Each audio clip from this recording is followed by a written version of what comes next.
ದೇವರು ಪ್ರೀತಿಸುವ ಪ್ರೀತಿಯ ಬಿಗ್ ಜೆ ಟಿವಿ ಪ್ರಿಯ ವೀಕ್ಷಕರಿಗೆ ನಮ್ಮ ಕರ್ತನಾದ ಯೇಸು ಕ್ರಿಸ್ತನ ಹೆಸರಿನಲ್ಲಿ ನಿಮ್ಮನ್ನು ವಂದಿಸಿ ಸ್ವಾಗತ ಬಯಸ್ತಿದ್ದೇವೆ. ಬನ್ನಿರಿ, ದೇವರ ವಾಕ್ಯವನ್ನು ಇಂದು ನಾವು ಅಧ್ಯಯನ ಮಾಡಿಕೊಳ್ಳೋಣ. ಇಂದಿನ ನಮ್ಮ ಅಧ್ಯಯನ ಯೋಹಾನನು ಬರೆದ ಸುವಾರ್ತೆ, the gospel according to John, chapter 16 ಅಧ್ಯಾಯದಿಂದ ನಾವು ಅಧ್ಯಯನ ಮಾಡಿಕೊಳ್ಳಲಿಕ್ಕಿದ್ದೇವೆ. 16ನೇ ಅಧ್ಯಾಯದಲ್ಲಿ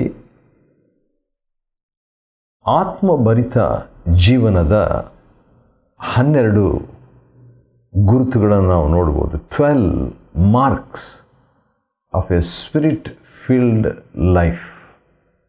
ಅಥವಾ ಇದೇ ಅಧ್ಯಯನವನ್ನು ಇನ್ನೊಂದು ರೀತಿಯಿಂದ ಕೂಡ ನಾವು ಅಧ್ಯಯನ ಮಾಡಿಕೊಳ್ಳಬೇಕು. ಅದೇನಂತ ಹೇಳಿದ್ರೆ, ಪವಿತ್ರಾತ್ಮನ 12 ಕಾರ್ಯಗಳು, 12 acts of the Holi Spirit. ಪವಿತ್ರಾತ್ಮನ 12 ಕಾರ್ಯಗಳು ಅಥವಾ ಪವಿತ್ರಾತ್ಮ ಭರಿತ ಜೀವನದ 12 ಗುರುತುಗಳು. 2 ರೀತಿಯಿಂದ ಕೂಡ ಇದನ್ನು ನಾವು ಸ್ಟಡಿ ಮಾಡ್ಕೊಳ್ಳೋಣ. ಬನ್ನಿರಿ. ಮೊದಲನೇದಾಗಿ 16ನೇ ಅಧ್ಯಾಯ 1ನೇ ವಚನದಲ್ಲಿ ಯೇಸು ಸ್ವಾಮಿ ಹೇಳಿದಂಥ ಮಾತು, ನೀವು ನಂಬಿಕೆಯಲ್ಲಿ ಎಡವಿ ಬೀಳದಂತೆ ಇವುಗಳನ್ನು ಹೇಳಿದ್ದೇನೆ ಅಂತ ಹೇಳ್ಬಿಟ್ಟು. ಪವಿತ್ರಾತ್ಮನ ಕಾರ್ಯ ಹೇಗಂತ ಹೇಳಿದರೆ, ಮುಂಚಿತವಾಗಿಯೇ ತಿಳಿಸುವಂಥದ್ದು, ಅಡ್ವಾನ್ಸ್ ಅಥವಾ ಪ್ರೊಟೆಕ್ಟ್ ಮಾಡುವಂಥದ್ದು ಅಥವಾ ಸಂರಕ್ಷಿಸುವಂಥದ್ದು ಎಂಬುದಾಗಿ. ಆದುದರಿಂದ ಸಂರಕ್ಷಣೆಯ ಒಂದು ಜವಾಬ್ದಾರಿಕೆ ಪವಿತ್ರಾತ್ಮನಿಗೆ ಕೊಡಲಾಗಿದೆ. ಇವತ್ತಿನ ದಿವಸ ನಾವು ಈ ವಾಕ್ಯವನ್ನು ತೆಗೆದುಕೊಳ್ಳುವಾಗ ಮುಂಚಿತವಾಗಿಯೇ ನಂಬಿಕೆಯಲ್ಲಿ ಎಡವಿ ಬಿದ್ದು ಹೋಗಬಾರ್ದಂತ ಹೇಳ್ಬಿಟ್ಟು ದೇವರಾತ್ಮನು ನಮಗೆ ಮಾತನಾಡುವ ಆತನಾಗಿದ್ದಾನೆ. ಅಂದು ಕ್ರಿಸ್ತನ ಮುಖಾಂತರ ಮಾತನಾಡಿದ್ದು, ಇಂದು ಆತ್ಮನ ಮುಖಾಂತರವಾಗಿ. ಇದು ಆತ್ಮಭರಿತ ಜೀವನದ ಮೊದಲನೇ ಗುರುತು. ಅದೇನು? ಸಂರಕ್ಷಣೆ, ಬೀಳದಂತೆ ಕಾಪಾಡುವಂಥದ್ದು, ಪ್ರೊಟೆಕ್ಟರ್, ಸಂರಕ್ಷಕ. ಎರಡನೇದಾಗಿ ನಾವು ನೋಡುವಾಗ 4ನೇ ವಚನದಲ್ಲಿ ಯೇಸು ಸ್ವಾಮಿ ಹೇಳಿದಂಥ ಮಾತು, ನೀವು ಜ್ಞಾಪಕ ಮಾಡಿಕೊಳ್ಳುವಂತೆ ಮುಂಚಿತವಾಗಿ ನಿಮಗೆ ಹೇಳಿದ್ದೇನೆ, ಇವುಗಳನ್ನು ಪ್ರಾರಂಭದಲ್ಲೇ ನಿಮಗೆ ಹೇಳಲಿಲ್ಲ. ಹಾಗಾದರೆ ಇದರಿಂದ ನಾವು ತಿಳಿಯತಕ್ಕಂಥ ಒಂದು ಸಂಗತಿ ಏನಂತ ಹೇಳಿದರೆ, ಪವಿತ್ರಾತ್ಮನ 2ನೇ ಒಂದು ಕಾರ್ಯ ಇನ್ಫಾರ್ಮರ್. ಮೊದಲನೇದು ಪ್ರೊಟೆಕ್ಟರ್, ಸಂರಕ್ಷಕ. 2ನೇದು ಇನ್ಫಾರ್ಮರ್, ತಿಳಿಸುವ ಆತನು. ಅಂದು ಯೇಸು ಸ್ವಾಮಿ ತನ್ನ ಶಿಷ್ಯರೊಂದಿಗೆ ಇದ್ದು ಮುಂಚಿತವಾಗಿಯೇ ಯಾವುದು ಹೇಳಬೇಕು ಯಾವುದು ಹೇಳಬಾರ್ದಂತ ಪ್ರಾರಂಭದಲ್ಲಿಯೇ ಶಿಷ್ಯರ ಜೊತೆಯಲ್ಲಿ ಸ್ವಾಮಿ ಇದ್ದಾಗ್ಯೂ ಹೇಳಲಿಲ್ಲ, ಆನಂತರ ಹೇಳಿದರು. ಅದೇ ರೀತಿಯಾಗಿ ಇಂದು ದೇವರಾತ್ಮನು ನಮಗೆ ಯಾವುದು ಹೇಳಬೇಕು ಪ್ರಾರಂಭದಲ್ಲಿ, ಯಾವುದು ಹೇಳಬೇಕು ಆನಂತರ, ಆ ರೀತಿಯಾಗಿ ನಮ್ಮೊಂದಿಗೆ ದೇವರಾತ್ಮನು ಇನ್ಫಾರ್ಮರ್ ಆಗಿ ವಿವರಿಸುವ ಅಥವಾ ತಿಳಿಸುವ ವ್ಯಕ್ತಿಯಾಗಿ, ಮಾಹಿತಿ ನೀಡುವ ವ್ಯಕ್ತಿಯಾಗಿ ಇರುವಂಥದ್ದು ಪವಿತ್ರಾತ್ಮನ 2ನೇ ಕಾರ್ಯ. ಇದು 2ನೇ ಪವಿತ್ರಾತ್ಮ ಭರಿತ ಜೀವನದ 2ನೇ ಗುರುತು. 3ನೇದಾಗಿ ನೋಡುವಾಗ ನಾವು ಯೇಸು ಸ್ವಾಮಿ ಒಂದು ಮಾತು ಹೇಳುವಂಥದ್ದು ಏನಂದರೆ, ನನ್ನ ಆತ್ಮ ದುಃಖ ಭರಿತವಾಗಿದೆ, ಆದರೂ ಕೂಡ ನಾನು ನಿಮಗೆ ಸತ್ಯವನ್ನು ಹೇಳ್ತೇನೆ. ಅಂದರೆ ಟೆಲ್ಲರ್, ನುಡಿಯುವಾತನ, ಅಂದರೆ ಸತ್ಯ ನುಡಿಯುವಾತನು. ಒಂದು ವೇಳೆ ನಮಗೆ ನೋವಾಗ್ಬೋದು ಅಥವಾ ಆತನಿಗೆ ನೋವಾಗಿರ್ಬೋದು, ಆದರೂ ಕೂಡ ಆಡುವಂಥ ಹೇಳುವಂಥ ಸತ್ಯವನ್ನು ಹೇಳುವಂಥದ್ದು ಪವಿತ್ರಾತ್ಮನ ಒಂದು ಗುರುತು. ಅದು 3ನೇ ಗುರುತಾಗಿದೆ. ಅಷ್ಟೇ ಅಲ್ಲದೆ ಆತನ ಕಾರ್ಯ ಹೇಳುವಂಥದ್ದು, ನುಡಿಯುವಂಥದ್ದು. 4ನೇದಾಗಿ ಯೇಸು ಸ್ವಾಮಿ ಒಂದು ಮಾತು ಹೇಳುವಾಗ, ನಾನು ಹೋಗುವುದು ನಿಮ್ಮ ಹಿತಕ್ಕಾಗಿಯೇ, ಹೋಗದಿದ್ದರೆ ಸಂತೈಸುವವನು ನಿಮ್ಮ ಬಳಿಗೆ ಬರುವುದಿಲ್ಲ.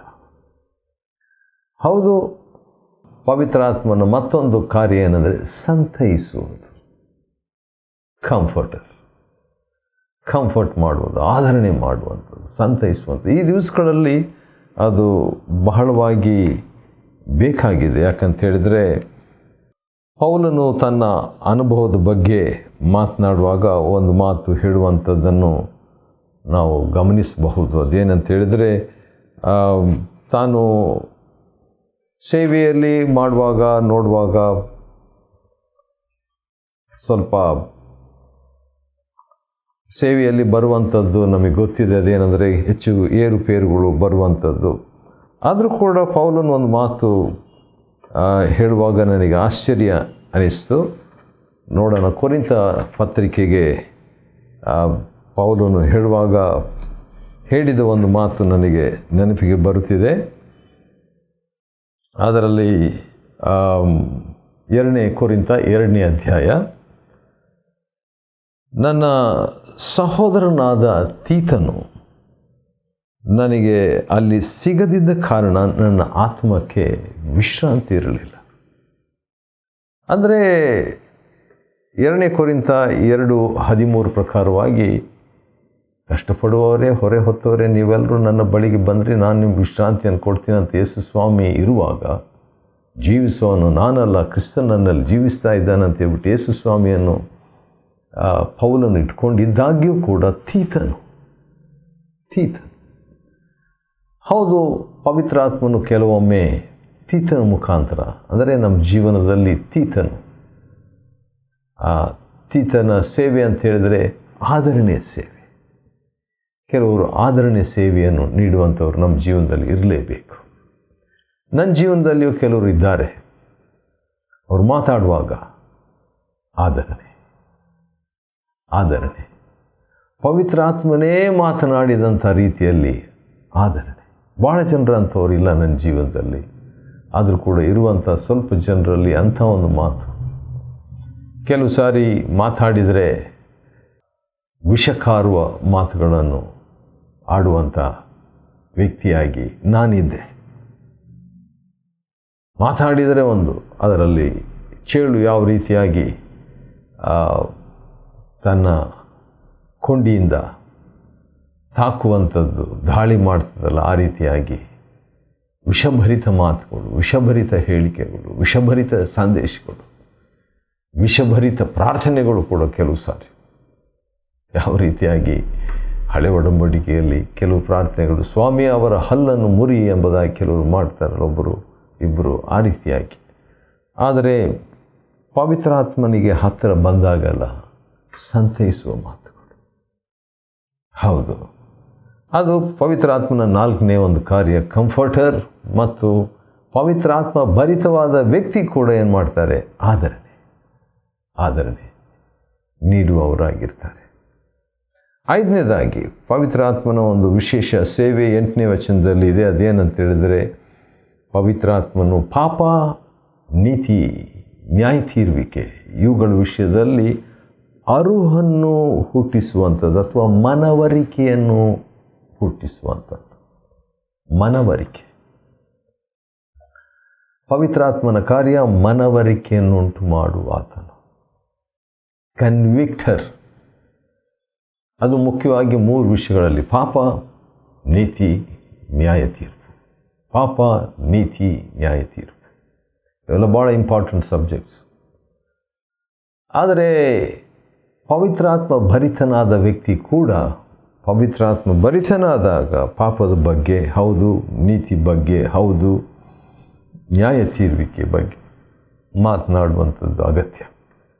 ಆದರೆ ಇಲ್ಲಿ ಒಂದು ಆಶ್ಚರ್ಯ ಏನಂದರೆ, ಈ ಮಾತುಗಳನ್ನು ದೇವಜನರಿಗಲ್ಲ, ಲೋಕಕ್ಕೆ ತಿಳಿಸುವಂಥದ್ದು.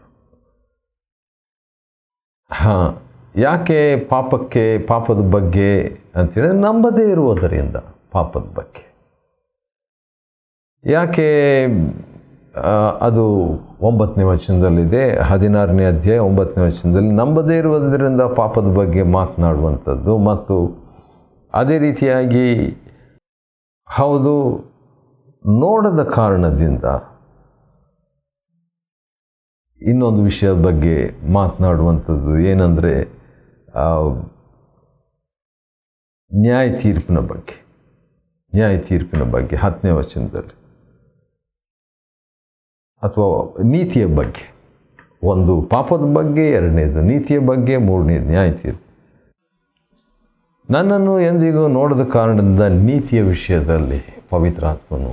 10ನೇ ವಚನ, ನ್ಯಾಯ ತೀರ್ಪಿನ ವಿಷಯದಲ್ಲಿ ಇಹಲೋಕಾಧಿಪತಿಗೆ ತೀರ್ಪಾದ ಕಾರಣದಿಂದ. ಇದು ಭಾಳ ಒಳ್ಳೆಯ ದೊಡ್ಡ ಮಾತು, ಇದು ನಿರೀಕ್ಷೆ ಮಾತು. ಯೋಹಾನ 16:11 ಇದೆ. ಅದೇನಂತ ಹೇಳಿದ್ರೆ, ಇಹಲೋಕಾಧಿಪತಿಗೆ ಇನ್ನೂ ತೀರ್ಪು ಆಗಿದ್ದಿಲ್ಲ, ಆದರೆ ಯೇಸು ಸ್ವಾಮಿ ಅದನ್ನು ನೋಡಿಬಿಟ್ಟು ಇಹಲೋಕಾಧಿಪತಿಗೆ ತೀರ್ಪಾಗಿದ್ದರಿಂದ ಪವಿತ್ರಾತ್ಮನು ಬಂದಾಗ, ಇಗೋ ಕಲ್ವರಿ ಶಿಲುಬೆಯ ಮುಖಾಂತರವಾಗಿ ಯೇಸು ಕ್ರಿಸ್ತನ ಪ್ರಾಣ ಕೊಟ್ಟಿದ್ದರಿಂದ ಇಹಲೋಕಾಧಿಪತಿಗೆ ತೀರ್ಪು ಆಯಿತು. ಹಾಗಾದರೆ ಅವನ ಕೆಳಗೆ ಇರಬೇಕಾಗಿಲ್ಲ, ಅವನ ಆಳ್ವಿಕೆಗೆ ಇರಬೇಕಾಗಿಲ್ಲ, ಮರಣದ ದೆಸೆಯಿಂದ ದಾಸತ್ವಕ್ಕೆ ಇರಬೇಕಾಗಿಲ್ಲ ಎಂಬುದಾಗಿ ಪವಿತ್ರಾತ್ಮನು ತಿಳಿಸುವಾತನಾಗಿದ್ದಾನೆ. 6ನೇದಾಗಿ, ಈಗ ನಾವು ಯೋಹಾನ 16ನೇ ಅಧ್ಯಯನ ಮಾಡಿಕೊಳ್ತಿದ್ದೇವೆ. ಈ ಅಧ್ಯಾಯದಲ್ಲಿ ನಾವು ಪವಿತ್ರಾತ್ಮನ 12 ಕಾರ್ಯಗಳನ್ನು ನಾವು ನೋಡಿಕೊಳ್ತಿದ್ದೇವೆ, ಅಥವಾ ಪವಿತ್ರಾತ್ಮ ಭರಿತ ವ್ಯಕ್ತಿಯ 12 ಗುರುತುಗಳನ್ನು ನಾವು ಈ 16ನೇ ಅಧ್ಯಾಯ ಯೋಹಾನಲ್ಲಿ ನೋಡ್ತಿದ್ದೇವೆ. ಅದರಲ್ಲಿ ಈಗ 6ನೇದಕ್ಕೆ ಬಂದಿದ್ದೇವೆ. ಅದೇನಂತ ಹೇಳಿದರೆ, ಈಸ್ ಅ ಲೀಡರ್. ಪವಿತ್ರಾತ್ಮನ ಕಾರ್ಯ ಏನಂದರೆ ಲೀಡರ್. ಹಾಗಾದರೆ ಪವಿತ್ರಾತ್ಮ ಭರಿತನಾದ ವ್ಯಕ್ತಿ ಏನು ಮಾಡ್ತಾರೆ, ಅವರು ಕೂಡ ನಡೆಸಲ್ಪಟ್ಟವರಾಗಿರ್ತಾರೆ. ಆ ನಡೆಸುವಿಕೆಗೆ ಅನುಸಾರವಾಗಿ ಹೋಗುವಂಥವರಾಗಿರ್ತಾರೆ. 13ನೇ ವಚನದಲ್ಲಿ ನೋಡುವಾಗ, ಸತ್ಯದ ಆತ್ಮನು ಬಂದಾಗ ನಿಮ್ಮನ್ನು ಎಲ್ಲ ಸತ್ಯದೊಳಗೆ ನಡೆಸುವಂಥವರು. ವಾವ್, ಎಲ್ಲ ಸತ್ಯ. ಹಾಗಾದರೆ ಒಂದು ವೇಳೆ ನಾನು ಎಲ್ಲ ಸತ್ಯಕ್ಕೆ ನಡೆಸಲ್ಪಡೆದಿದ್ದರೆ ಅದಕ್ಕೆ ಒಂದು ಕಾರಣ, ಪವಿತ್ರಾತ್ಮ ಭರಿತನಾಗಲಿಲ್ಲ. ಆಗಿದ್ದೇನೆ, ಸ್ವಲ್ಪ ಮಟ್ಟಿಗೆ ಪರಿಪೂರ್ಣವಾಗಿ ಆಗಿಲ್ಲ ಬಹುಶಃ ಅಂತ ಹೇಳ್ಬೋದು. ಯೋಚನೆ ಮಾಡಿ, 7ನೇ ವಚನದಲ್ಲಿ ಅಥವಾ 7ನೇ ಒಂದು ಪವಿತ್ರಾತ್ಮನ ಕಾರ್ಯ, ಪವಿತ್ರಾತ್ಮನ 12 ಕಾರ್ಯಗಳನ್ನು ನಾವು ನೋಡ್ಕೊಳ್ತಾ ಇದ್ದೇವೆ, ಅಥವಾ ಪವಿತ್ರಾತ್ಮ ಭರಿತನಾದ ವ್ಯಕ್ತಿಯ 12 ಗುರುತುಗಳನ್ನು ನಾವು ನೋಡ್ಕೊಳ್ತಾ ಇದ್ದೇವೆ. ಅದರಲ್ಲಿ 6 ಮುಗೀತು, ಇನ್ನು 6 ಇದೆ. 7ನೇದಾಗಿ ನಾವು ನೋಡುವಾಗ, ಇಸ್ ಎ ಗ್ಲೋರಿಫೈಯರ್, ಮಹಿಮೆ ಪಡಿಸುವವರು. ಪವಿತ್ರಾತ್ಮನ ಒಂದು ಕಾರ್ಯ. 14ನೇ ವಚನ ಯೋಹಾನ 16:14 ನಾವು ನೋಡುವಾಗ ಯೇಸು ಸ್ವಾಮಿ ಹೇಳಿದ ಮಾತು, ಪವಿತ್ರಾತ್ಮನು ತನ್ನನ್ನು ಮಹಿಮೆ ಪಡಿಸುವುದಾಗಿ ಯೇಸು ಸ್ವಾಮಿ ಹೇಳ್ತಿದ್ದಾರೆ. The Holi spirit glorifies Christ. ಹಾಗಾದರೆ ಪವಿತ್ರಾತ್ಮನ ಭರಿತ ವ್ಯಕ್ತಿ ಮಾತಾಡ್ತಾ ಇರುವಾಗ ಯೇಸುವಿನ ಬಗ್ಗೆನೇ ಮಾತಾಡ್ತಾ ಇರ್ತಾರೆ. ತನ್ನ ಬಗ್ಗೆ ಅಲ್ಲ, ನಾನು ಇಲ್ಲಿದ್ದೆ, ನಾನು ಅಲ್ಲಿ ಹೋಗಿದ್ದಾಗ ನಾನು ಹೀಗೆ ಮಾಡಿದೆ, ನಾನು ಹಾಗೆ ಮಾಡಿದೆ, ನಾನು ಆ ದೇಶಕ್ಕೆ ಹೋಗಿದ್ದೆ, ನಾನು ಈ ಹಾಡು ಬರೆದೆ, ಆ ಸಂದೇಶ ಕೊಟ್ಟಾಗ ಹೀಗಾಯಿತು, ನಾನು ಮುಟ್ಟಿದಾಗ, ನಾನು ಪ್ರಾರ್ಥಿಸಿದಾಗ, ನಾನು ಮಾತಾಡಿದಾಗ, ನಾನು ಸಮಾಲೋಚನೆ. ಹೌದು, ಇವೆಲ್ಲ ಹೇಳಬೇಕು ನಿಜ, ಆದರೂ ಕೂಡ ಹೇಳೋ ಉದ್ದೇಶ ಭಾಳ ಇಂಪಾರ್ಟೆಂಟ್. ಪವಿತ್ರಾತ್ಮ ಭರಿತನಾದಾಗ ಒಬ್ಬ ಪ್ರಸಂಗಿ ಅಥವಾ ಒಬ್ಬ ವಿಶ್ವಾಸಿ ಪವಿತ್ರಾತ್ಮ ಭರಿತನಾಗ ಬಾಯಿಂದ ಬರೋದು ಕ್ರಿಸ್ತನು, ಆತ್ಮದಿಂದ ಬರೋದು ಕ್ರಿಸ್ತನು, ನಡೆಯಿಂದ ಬರುವುದು ಕ್ರಿಸ್ತನು. ಯಾಕಂದರೆ ಕ್ರಿಸ್ತನನ್ನು ಮಹಿಮೆ ಪಡಿಸುವಂಥ, ಮಹಿಮೆ ಅನ್ನುವಂಥ ಪದಕ್ಕೆ ಕೆಲವು ಅರ್ಥಗಳು, ಅದರಲ್ಲಿ ಒಂದು ಅರ್ಥ ನನಗೆ ಭಾಳ ಇಷ್ಟ. ಅದೇನಾದರೂ ಸ್ಪಷ್ಟಪಡಿಸು. To glorify means to make clear. ಹೌದು, ಮಹಿಮೆ ಪಡಿಸು ಅಂತ ಹೇಳುವಾಗ ಕ್ರಿಸ್ತನನ್ನು ಮಹಿಮೆ ಪಡಿಸೋದು, ಕ್ರಿಸ್ತನನ್ನು ಸ್ಪಷ್ಟಪಡಿಸುವುದು, ನನ್ನನ್ನು ಸ್ಪಷ್ಟಪಡಿಸೋದಲ್ಲ. ಕೆಲವು ಸಾರಿ ಗ್ರೂಪ್ ಫೋಟೋ ತಗೊಂಡಾಗ ಕೆಲವರು ಏನು ಮಾಡ್ತಾರೆ, ಕೈ ಹೀಗೆ ತೋರಿಸ್ತಾ ಇರ್ತಾರೆ. ಯಾಕೆ ತೋರಿಸ್ತಾರೆ? ನಾನು ಎಲ್ಲಿದ್ದೀನಿ ಗ್ರೂಪ್ನಲ್ಲಿ, ನನ್ನನ್ನು ನೋಡ್ರಿ, ಈಗೋ ನಾನು ಇಲ್ಲಿದ್ದೇನೆ.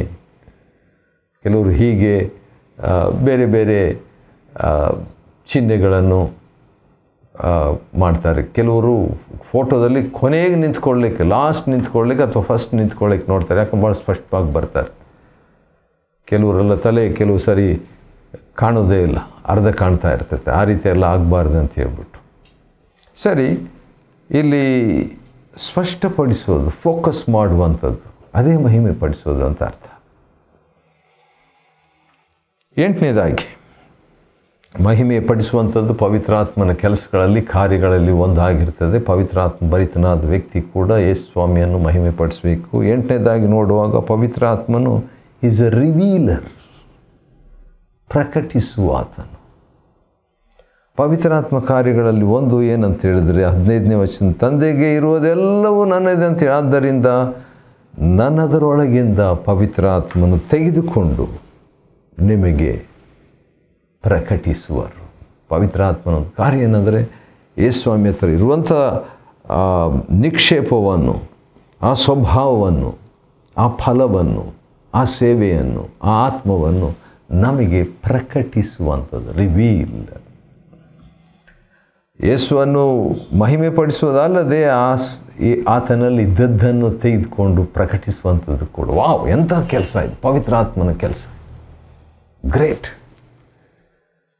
ನಾವು ಕೂಡ ಅದೇ ರೀತಿಯಾಗಿ ಏನು ಮಾಡಬೇಕು? ದೇವರಾತ್ಮ ಭರಿತನಾಗಿದ್ದರೆ ಯೇಸು ಸ್ವಾಮಿ ಇದನ್ನು ತಕ್ಕೊಂಡು ಕ್ರಿಸ್ತನ ಸ್ವಭಾವ, ಕ್ರಿಸ್ತನ ದೀನತ್ವ, ಕ್ರಿಸ್ತನ ಪ್ರೀತಿ, ಕ್ರಿಸ್ತನ ವಿಶ್ವಾಸ, ಕ್ರಿಸ್ತನ ಸಂಕಟ, ಈ ರೀತಿಯಾಗಿ ಕ್ರಿಸ್ತನನ್ನು ಪ್ರಕಟಪಡಿಸುವಂಥದ್ದು ಪವಿತ್ರಾತ್ಮನ ಭರಿತರಾದ, ಪವಿತ್ರಾತ್ಮ ಭರಿತ ವ್ಯಕ್ತಿಯ ಒಂದು ಗುರುತು. 9ನೇದಾಗಿ ನಾವು ನೋಡುವಾಗ ಇನ್ನೊಂದು ಕೂಡ ಪವಿತ್ರಾತ್ಮ ಭರಿತ ವ್ಯಕ್ತಿ ಮುಖಾಂತರ ಆಗುವಂಥದ್ದು ಅದೇನೆಂದರೆ ಹೆಲ್ಪರ್.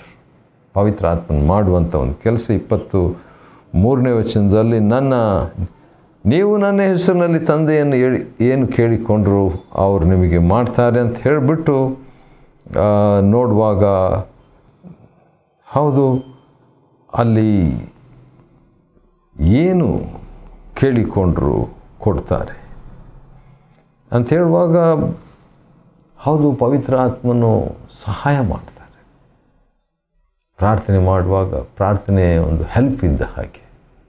ಕೊರಿಂಥ ಪತ್ರಿಕೆಯಲ್ಲಿ ಪೌಲನು ಹೇಳ್ತಾನೆ ಪ್ರಾರ್ಥನೆ ಹೆಲ್ಪ್ ಅಂತ ಹೇಳ್ಬಿಟ್ಟು. ಆ ರೀತಿಯಾಗಿ ಪವಿತ್ರ ಆತ್ಮನ ಒಂದು ಕಾರ್ಯ ಇಲ್ಲಿ ಮರೆಯಾಗಿದೆ. 24ನೇ ವಚನ ಯೋಹಾನ 16:24ರಲ್ಲಿ, ನಿಮ್ಮ ಆನಂದವು ಪರಿಪೂರ್ಣವಾಗುವುದು. ಪವಿತ್ರಾತ್ಮನ ಇನ್ನೊಂದು ಕೆಲಸ ಏನಂದರೆ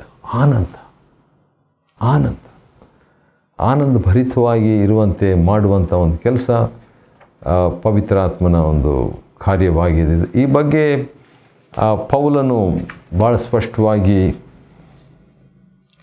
ಪತ್ರಿಕೆಯಲ್ಲಿ ಬರೆದಿರುವಂಥದ್ದನ್ನು ಗಮನಿಸ್ಬೋದು. ಅದರಲ್ಲಿ ಒಂದನ್ನು ನಾನು ಓದಲಿಕ್ಕೆ ಇಷ್ಟಪಡ್ತೇನೆ.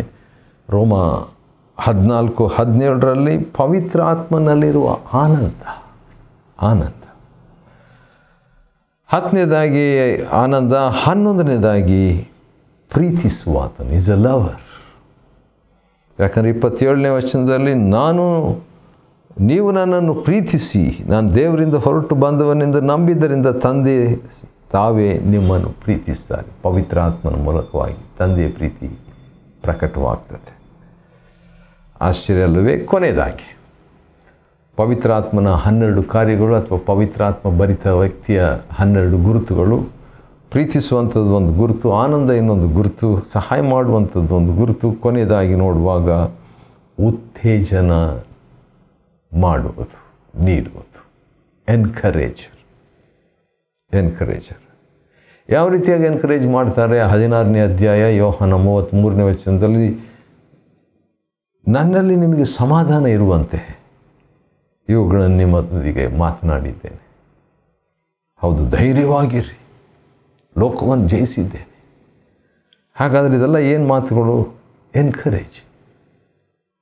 ಧೈರ್ಯವಾಗಿರ್ರಿ, ಸಮಾಧಾನವಾಗಿರ್ರಿ.